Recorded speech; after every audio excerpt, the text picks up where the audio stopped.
Hi idols! For today's video, gagala naman tayo sa reef ng Iba, Zambales. Since low tide ngayon idols, makikita mo kung gaano kabuhay na buhay ang mga halamang dagat sa reef. Kasama ko nga ang aking asawa at ang aking ate. Nagkaayaan nga pala kaming pumunta dito para muling makita namin ang katihan ng Iba, Zambales o ang reef. Makikita at lumalabas lang kasi ito idols pag low tide. So sasamantalahin namin ang pagkakataon para masilip muli ang katihan ng Iba, Zambales. Makikita mo namang napakalinaw ng tubig idols.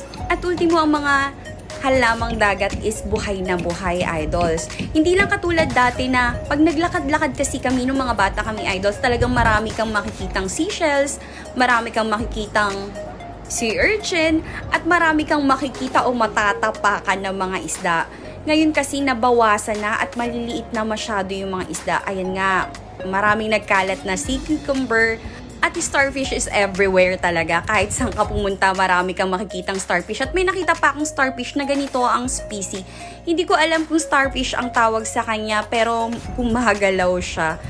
Sobrang linaw ng tubig at ang sunset idols, panalong panalo. Ayan yung nakikita ko lang to ng bata ako na ginagawang parang pang design. Dito rin pala siya makikita yung linaw ng tubig kahit magalaw. Sobrang linaw talaga. At eto, may nakita nga kaming magkakasamang starfish, sea cucumber. Hindi ko alam yung isang species na yan. Para siyang snake pero hindi siya snake. At makikita mo nga na yung starfish gumagalaw ng unti-unti.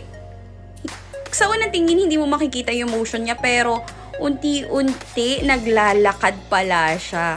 Kasi nung tingnan namin, marami siyang paa sa ilalim. At ayan nga, may mga ikot-ikot na maliliit na isda. Dati, ang nakikita namin ng bata kami, malalaki. Medyo malalaki ngayon dahil sobrang dami na nangunguha o nangangawil. Maliliit na yung naiwan. At habang naglalakad nga ako, medyo natakot ako dahil mayroon akong nakasalubong na ahas-ahas ang tawag ko nito nung bata ako. Pero hindi naman pala siya nakakatakot dahil nung inangat siya ni Habi, para lang siyang papel. Napaka-harmless pala niya idols. Kinatakutan ko po siya mula pagkabata. Makikita mo ang linis talaga ng tubig at buhay na buhay pa rin ang reef ng Iba, Zambales.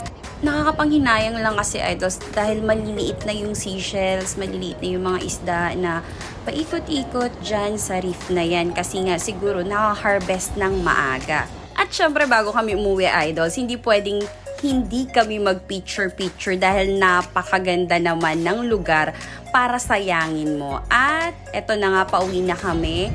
Medyo mahirap yung daan kasi medyo lumalim na siya idols.